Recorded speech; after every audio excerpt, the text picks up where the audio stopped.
바로 연인 부부 관계입니다. 먼저 한 가지 사례를 통해서 굉장히 건강하지 않은 연인 관계의 모습을 한번 보여드릴 건데요. 한 남자를 만났고 연애를 했으나 그 남자가 바람을 피워서 헤어지게 됐고요. 그 다음에 다른 이성을 또 만났는데 또 바람을 폈어요. 근데 이번엔 이 연애를 끝내지 못하고 이 남자와의 연애를 위해서 주변 사람을 정리해버립니다.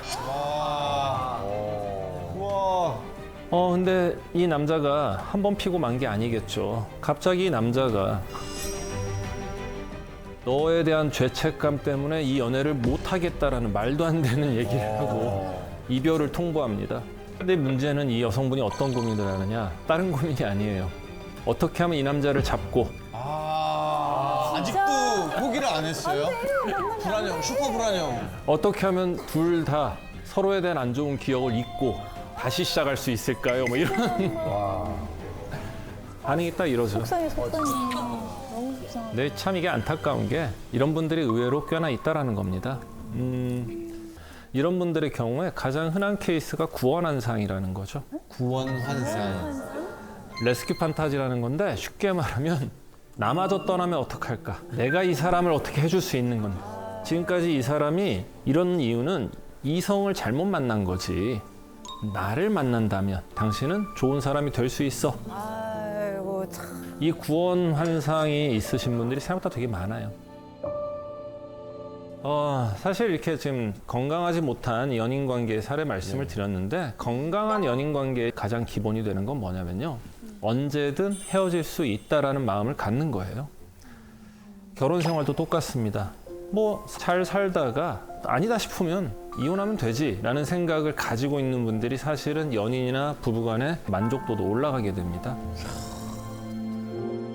그리고 이제 연애의 결론이 이 중에 결혼으로 가신다 하신 분들 반드시 이 세 가지는 좀 점검을 해보셔라라고 말씀을 드리고 싶어요. 첫 번째, 결혼에 대한 마음의 준비가 되었는가? 네, 사실 이게 이제 결혼을 앞두고 있거나 결혼이 하고 싶은 분들에게 결혼하면 어떤 게 떠오르세요 했을 때 웨딩드레스, 신혼여행, 뭐 혹은 혼수 아니면은 웨딩링 뭐 이런 것들이에요. 결혼하신 분들이 들을 땐 엥이라는 대답들을 많이 하게 되는데 왜냐하면 웨딩드레스를 고르고 웨딩링을 고르고 웨딩 촬영을 하고 결혼식을 하고 신혼여행을 다녀와서 그때부터 이제 진짜 결혼 생활이 시작이 되는 거거든요. 근데 이러한 준비가 진짜 결혼 준비라고 착각들을 하신 분들이 이제 굉장히 답답해 하시거나 굉장히 힘들어 하시는 분들이 많게 되는 거죠. 이분 보신 거죠? 계속 눈을 막 마주치셔가지고. 저 아니죠? 그래서 사실 이 결혼에서 가장 중요한 게 뭘까? 결혼이라는 거는 로맨스의 연장만은 아니라는 겁니다. 사랑하니까 결혼하겠죠. 하지만 아까 얘기한 나의 시간, 공간을 함께 다 공유해야 되고 집에 안 가요, 결혼하면. 그다음에 또 경제 또한 공유한다라는 이런 마음의 준비가 반드시 있어야 그 뒤에 결혼을 선택하는 게 맞다. 이렇게 말씀을 드릴 거고요. 두 번째는 결혼이 도피처는 아닐까? 무엇으로부터의 도피처냐? 아버지? 가장 흔한 게 원가족으로부터 도피처예요. 아버지가 싫어서 어머니가 싫어서 혹은 이놈의 집구석이 싫어서 그러면 안타까운 게 이런 도피로 결혼을 택하는 분들은 기본적인 산수를 못 하시는 분들이에요. 원가족이라는 혹이 하나 있는데 이 혹을 떼겠다고 결혼하는 순간 배우자란 혹이 또 생겨. 근데 배우자가 혼자 오냐? 배우자의 원가족을 데려와. 그러면 혹 하나 떼려다 혹이 세 개가 되는 거예요. 그래서 가장 좋은 거는 원가족과의 갈등이 있을 땐 갈등을 잘 해소하면 다음에 결혼을 할지 말지 선택하는 게 올바른 결혼에 대한 태도가 아닐까 싶은 거고요. 세 번째, 내가 선택한 결과에 책임을 질 수 있을까? 결혼 생활 힘들다고 오신 분들 상담하다 보면 이해가 잘 안 될 때가 있어요. 이 결혼 너무 하기 싫었었어요. 이 사람 너무 마음에 안 들었었어요. 왜 결혼하셨어요? 라고 물어보면 부모님이 너무 원했어요. 다들 어쩔 수 없이 나도 모르게 그냥이라는 합리화를 통해서 책임을 회피하려고 그래요. 결국 결혼이라는 결정 선택을 한 주체가 나라는 거. 따라서 그 결과인 결혼 생활도 내가 책임을 져야 된다라는 거. 요거를 좀 잘 생각을 하셔야 된다라는 거죠. 그 환재성 씨 아내분이 재성 씨한테 그 서운하게 얘기는 하고 별로 하고 싶지 않아요. 지금 그 얘기할 기분이 그 얘기를 할 기분이 아닙니다. 어제 싸웠어요? 오늘 싸웠어요? 저희 룰이 좀 있어가지고 오래 가지는 않아요. 왜냐면 딱 그거 정해놨습니다. 야, 좋다. 일단 기분 좋을 때 공격하자. 일단 밥 먹고 싸우자. 마지막에 하루를 절대 넘기지 말자. 아, 근데 잠깐 궁금한 게 네, 기분 좋을 때 그런 얘기를 하면 네. 약간 분위기 깨는 거 아니에요? 웃어? 이렇게 시작하면 그거는 안 되죠. 웃어? 이렇게 시작하면 안 되죠. 오프닝을. 근데 지금 뭐 이런 얘기 꺼내서 조금 미안하긴 한데 지난번에 내가 이런 식으로 아무 일도 없을 때 열면은 조금 그래도 잘 지켜지진 않는데 그래도 괜찮습니다. 공기 씨 같은 경우는 기분 좋다서 한 통 깨지면 어떡해라고 걱정을 하시는데 네. 그렇지가 않은 게 상대방에게서 오는 부정적인 피드백에 대한 나의 역치가 올라가 있는 상태이기 때문에 어지간히 해도 기분 좋게 넘어갈 수가 있게 돼요. 갈등 상황이나 다툼 상황에서 우리 어떻게 하자라는 룰을 정하는 건 저는 굉장히 좋다고 보고요.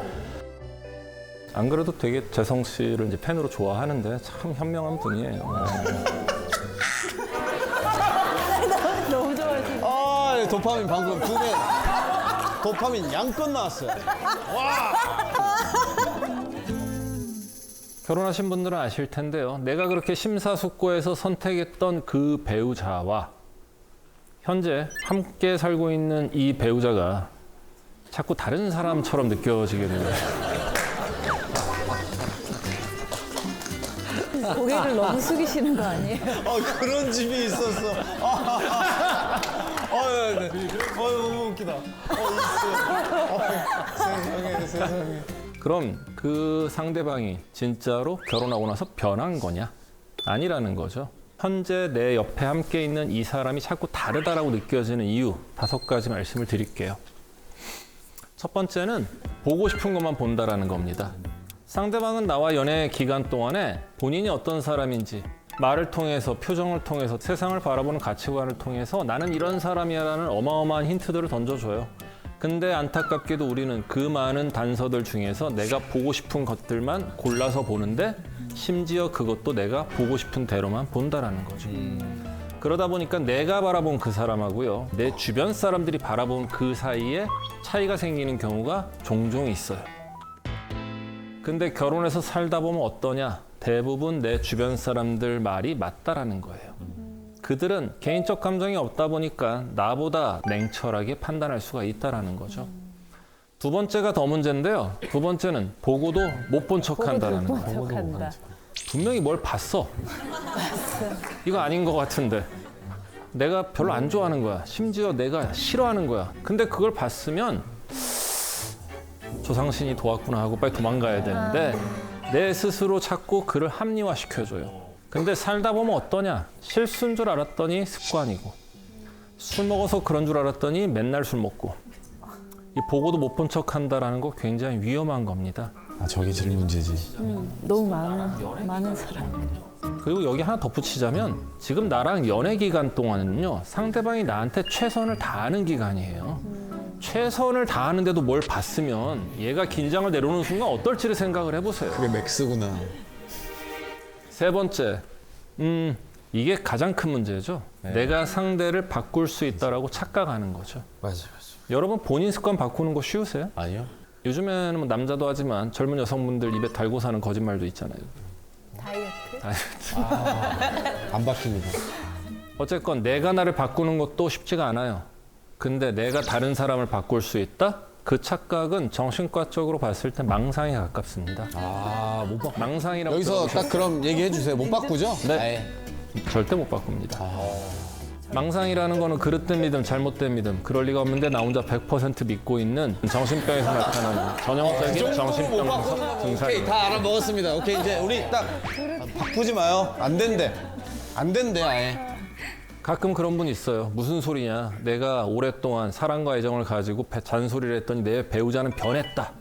만약에 배우자가 변했다면 그건 그 배우자가 변하려고 노력해서 변한 거지 내가 그를 변화시킨 게 아니라는 거예요. 이게 가장 중요한 겁니다. 네 번째는 똑같은 사람을 놓고 이쪽에서 바라보면 그 사람의 성격적 장점인 게 반대쪽으로 가게서 바라보게 되면 단점이 된다는 거죠. 예를 들면 이런 거예요. 어떤 남자 좋으세요? 그때 나는 황재성 씨처럼 말 잘하고 또 유머러스한 남자가 너무 좋아요. 살다 헤어집니다. 왜 헤어지세요? 그랬더니 남자 새끼가 또 시끄럽고 맨날 농담이나 하고 호불호가 있는 직업입니다.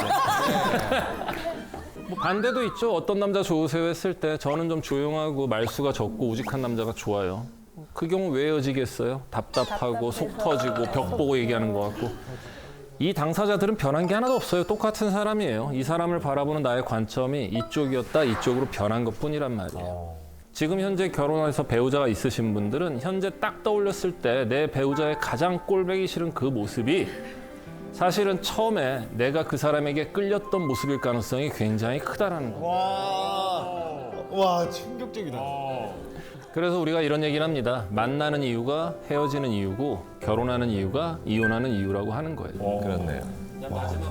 명언이네요. 일단 마지막 5번째는 우리가 어떤 선택을 하잖아요. 그럼 이 선택을 통해서 내가 얻을 수 있는 게 생기면 반드시 잃어야 되는 게 생겨요. 근데 우리는 선택을 할 때 내가 얻을 수 있고 누릴 수 있는 것만 생각하지 잃어야 되는 것 혹은 감당해야 되는 것에 대한 생각은 잘 하지 못한다라는 거죠.